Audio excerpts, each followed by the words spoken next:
I'm Damien Fowler. And I'm Eileen Sliffering. And welcome to this edition of the Current Podcast.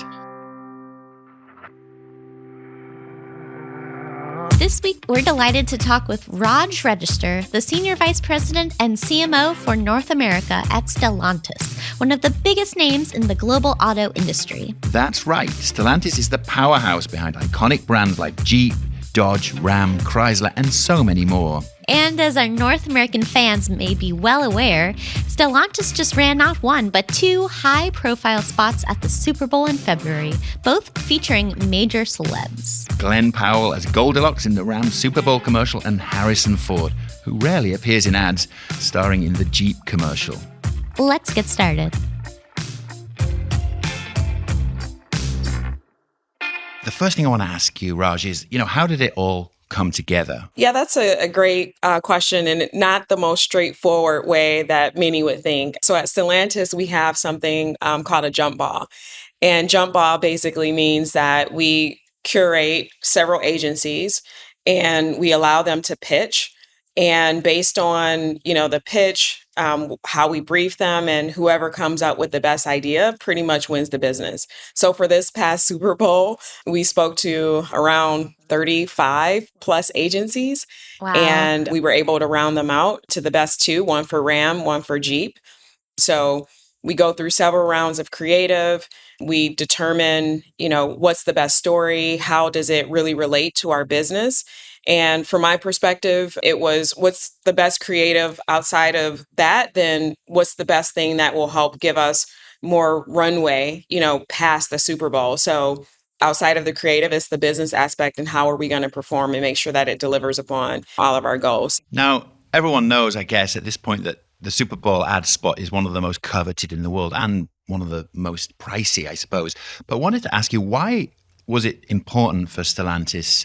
I mean, you're the only automaker, as I understand it, to have a spot during the game this year. Why was it important for you? There's a lot of dialogue around why were we the only one? I saw it as an incredible opportunity for us to be auto exclusive. When do you get to do that during Super Bowl? It was really important for us to show up, not only to show that we're here, not only are we American born and, we're proud of our brands, but when we think of everything we have to offer to our consumers, we wanted to leverage this as an opportunity to tell that story and give them an indication of who we are. And it was almost like a reintroduction back to America, as well as supporting our UAW workers, supporting our dealers, supporting our employees. So I think it was a rally cry for us to just let everyone know that we're here and we're here to stay. That's awesome. And, such terrific actors in both of the commercials, Glenn Powell and Harrison Ford. And I feel like they speak to, definitely different generations, obviously, of fans and types of moviegoers potentially. What were the main challenges of securing the talent? Gosh, so Glenn Powell, so we already have an established relationship with him for Ram. He did a really nice job with us for our integration that we had with Twisters. And so for him, it was more of a natural fit. He has this serious nature, but he's also very funny. And so when we came up with the idea of Goldilocks and the Three Bears and using that old American fairy tale to help bring to life something really cool and unique, Glenn, it was like a no-brainer, like let's extend this, relationship because he's easy to work with, but then also he brings a lot to the table to help us with bringing things to life. So he was very involved with, making sure that our script and how things showed up were authentic to him, but then also because he knows us as a brand, he knew, certain things to lean into. So he was a really good partner in that way.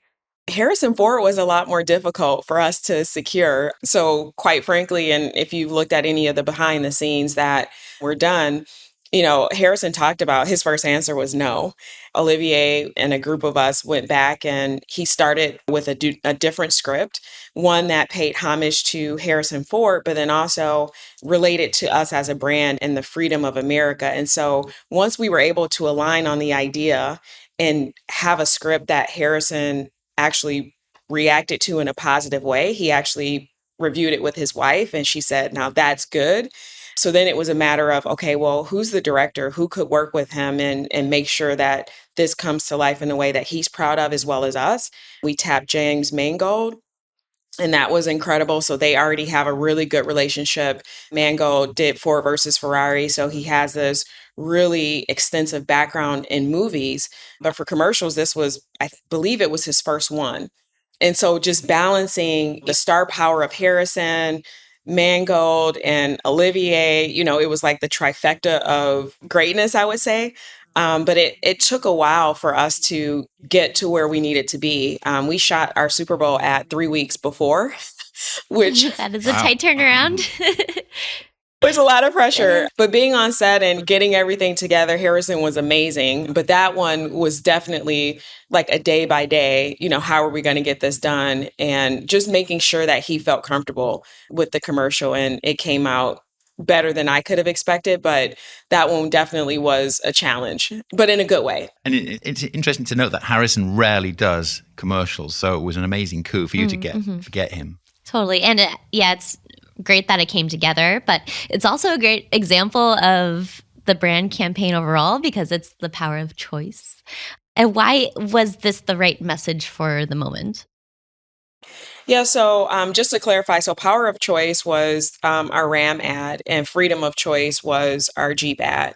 And so the reason why we chose, those bookends of, power and freedom, one is it's the breath and the quilt of America, like being able to have, to make a choice and be happy and stand up for whatever it is that you want or whatever you believe in. The other part is, as we think about the way the automotive business is changing, there's a lot of, energy around what type of vehicle should you choose.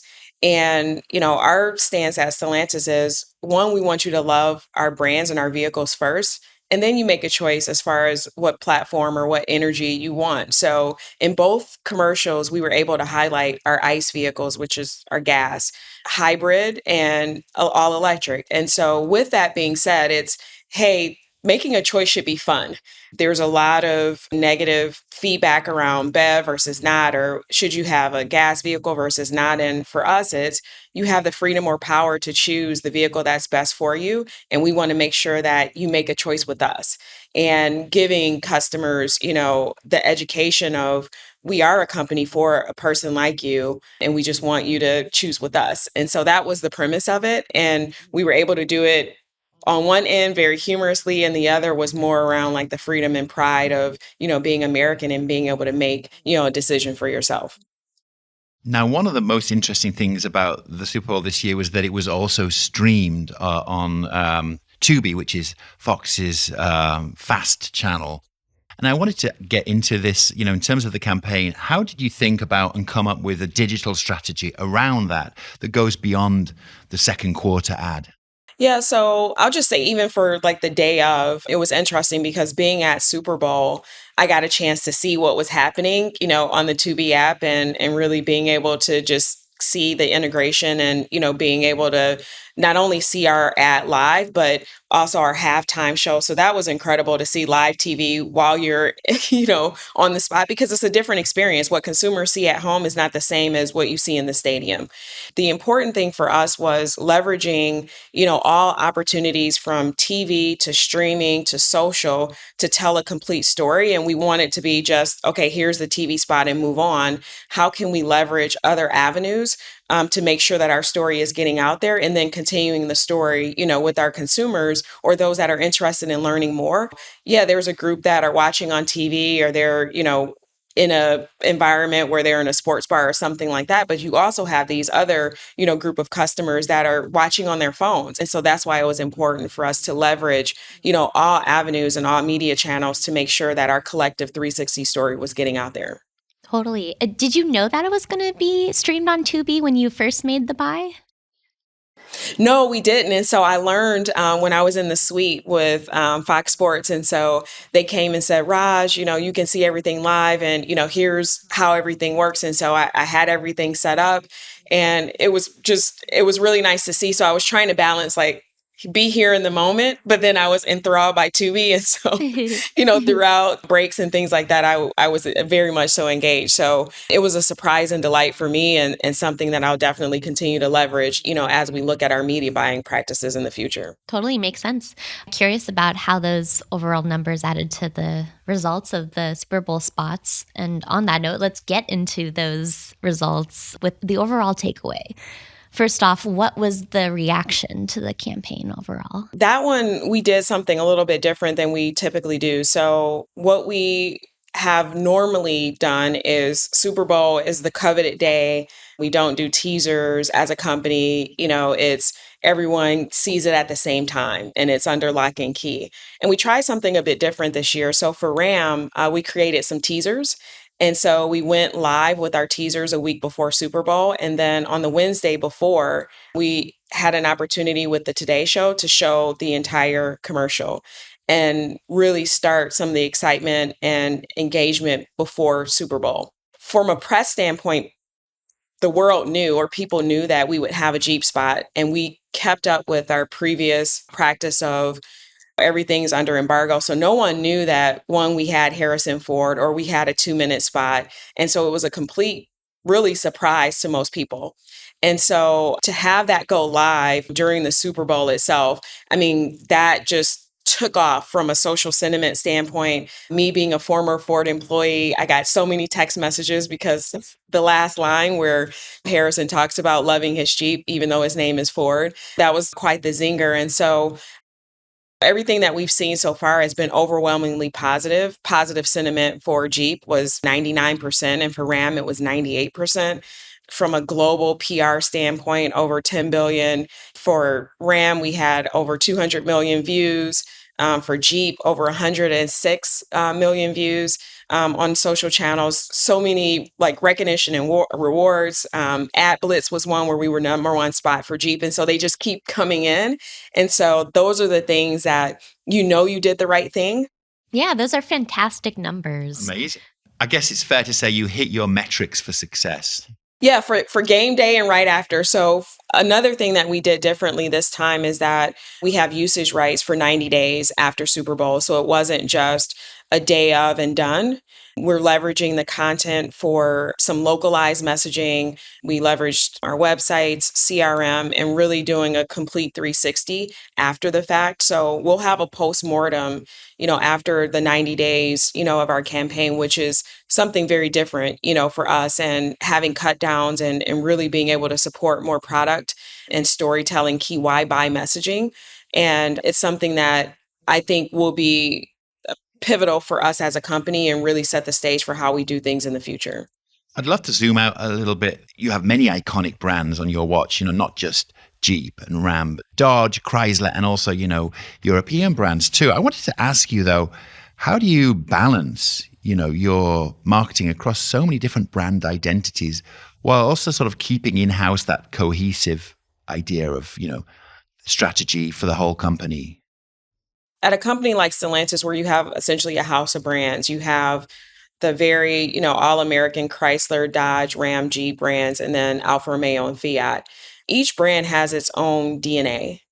And that's how I see it. Is the DNA is what sets the stage for the fabric of how that vehicle or how that brand should show up. And we need to be tried and true to that. Many times we get ideas and an agency may pitch us, and it may be a great idea. And say, for example, they pitch us for Chrysler and it comes across as Dodge. I say, that's a great idea, but it's very Dodge. It's very, brotherhood, badass, speed, power, for Chrysler, more of the family, with Pacifica, and capability and off-road with Jeep, and Ram also having capability. It's the only brand that has basically in the world that only does pickup trucks, right? And so when you think of all those things, each brand has its own identity. And so you don't have to mix and match things. As individuals, we have our own personalities, and as families, we have our own DNA. That's how I see the brands. And so that part to me is fairly easy, to really just understand and make sure that there's clear lines of delineation. When I think of marketing, though, there's best practices and there's things as a company that we know to be true. when we think about, so for me, I have things that are considered either above the line or below, and just really understanding what investment, what media channels, what optimization, what tactics are necessary for us to be successful with a particular nameplate or launch. And ensuring that I have a complete cohesive plan and really establishing what are my KPIs and goals and things that I need to make sure that I'm accomplishing.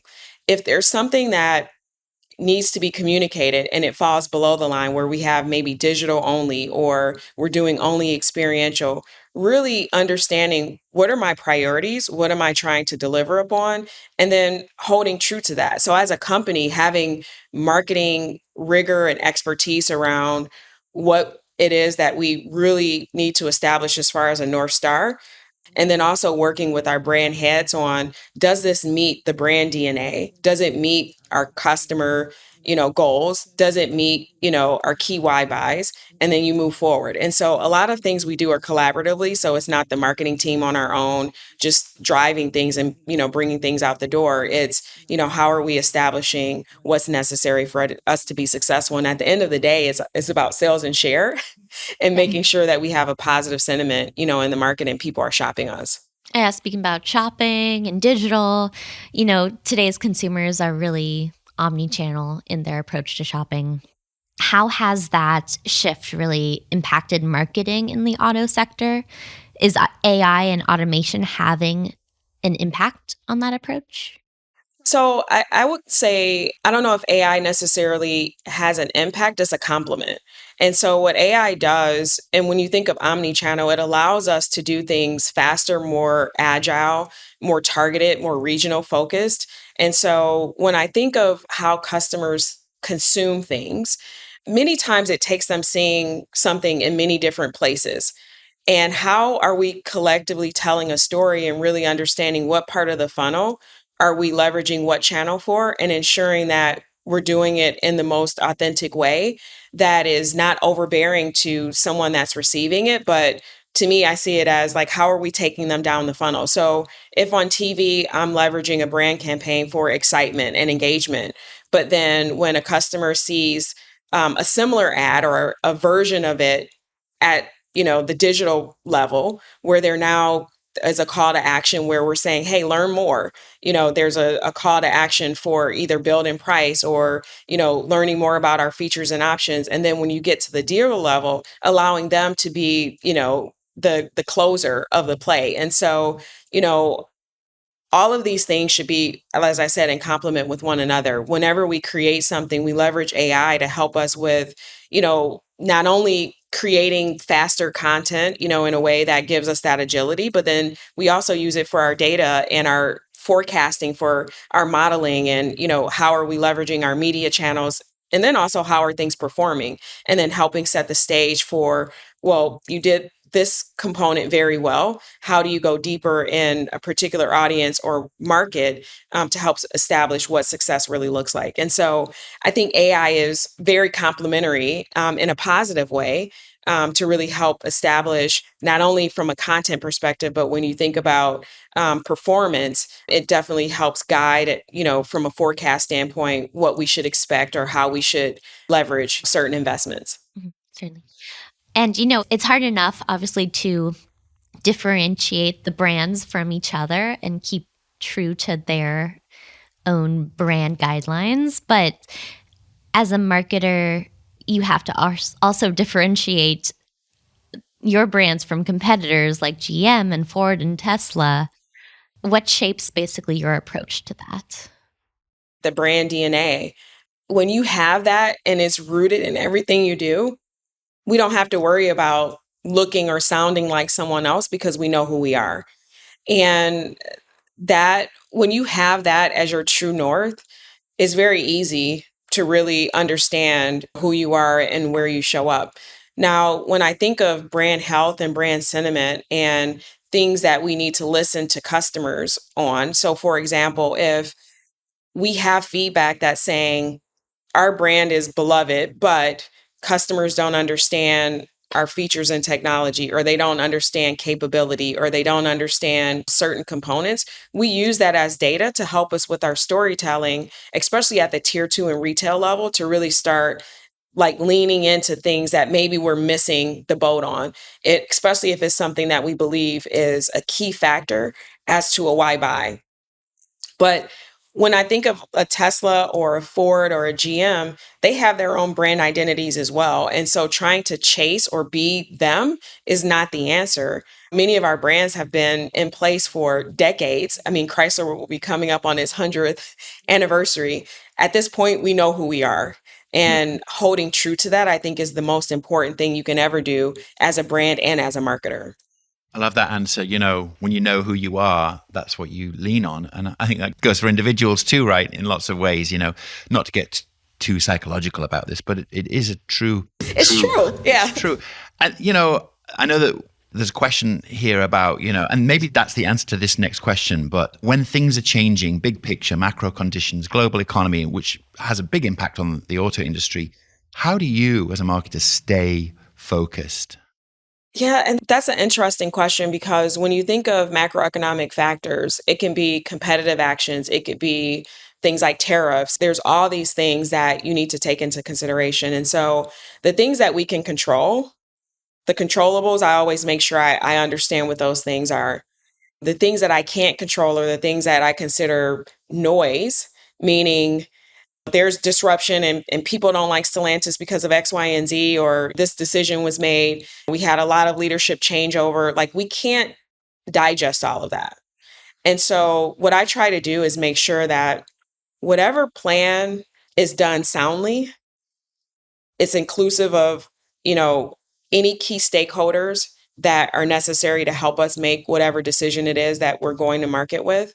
And then also having consistency. And so yes, there's external things that we need to have into consideration, but if we run our business and change day by day, fly by fly, we'll be a weather report.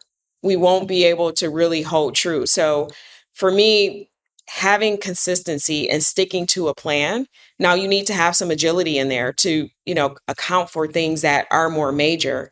But when I think of major versus minor, I try to keep the minors at bay, plan for the majors as much as I can, but then hold true. The more you're consistent and the more you have a plan that you stick to, the better success you have. So it said marketing is a balance between art and science. Do you agree? 1,000%, 1,000%. So when I think of art and science, one, that's my background. So I have an engineering background, very much science, data driven. And then when you have the marketing piece, there is science there, but there's a lot of art. And when you bridge the two together and you know how to yin and yang the two, it works. While I love data, I love to make sure that, things are technically sound. I also recognize that there's art in here that you can never discount. And so I think it's an important balance to respect both parts of it. And when you're able to marry the two together, that's where I think the magic happens. What are you obsessed with figuring out right now? I'm obsessed with figuring out modernization of marketing. And when I say that, it's what are the disruptive things that are not necessarily on the map. So we have a voiceover talent that we use for Jeep. And this is a recognizable voice. And we've used this same individual for over a decade. He got into a car accident and his vocal cords were damaged. And we had a decision to make. It's going to be a different voice that we maybe don't want to necessarily use. This wasn't the decision. Or could we leverage technology using AI to recreate his voice, get him, into an agreement? We're still going to compensate and all of those things. But how do we continue with ensuring that there's a human part of this? We use the technology, but we were able to still move ourselves forward. And so that's an example for me of I'm obsessed with how do you create opportunities? And again, it goes to the art and science to create things that may be a challenge that you can fix quickly, or are there things that I'm not thinking about that are very different and disruptive that I can start grounding myself on today because it's going to be even more relevant in 5 years. What if you had an unlimited budget? What would be your marketing dream? What would you do? If I had an unlimited budget, really being able to establish a true footprint that gave true indication of what things are necessary for all consumers, whether they're African American, Hispanic, women, millennials, whoever it is, being able to create very bespoke one-to-one communications for them at the stage and at the channel that they need to make a decision.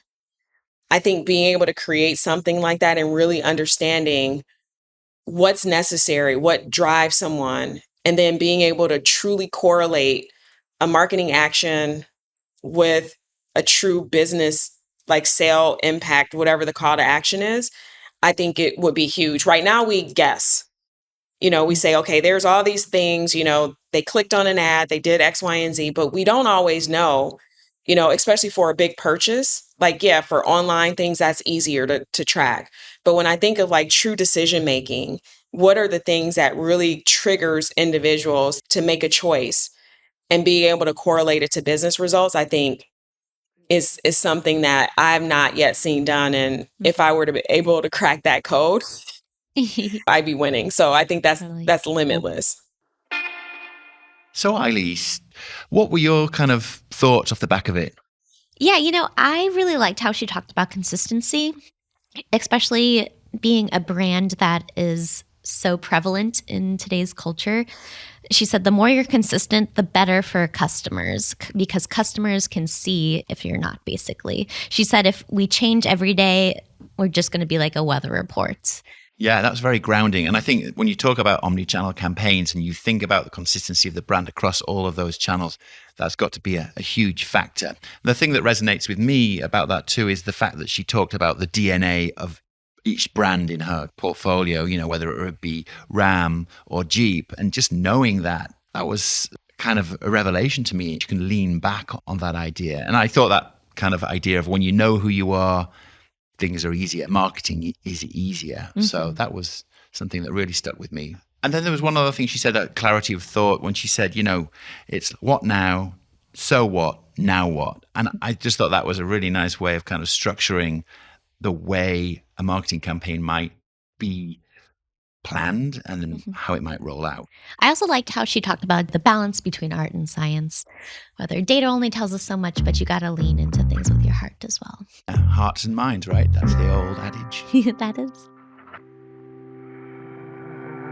That's it for this edition of The Current Podcast. This series is produced by Molten Heart. The Current Podcast theme is by Loving Caliber, and the current team includes Kat Vesey and Sydney Cairns. And remember, the brand DNA.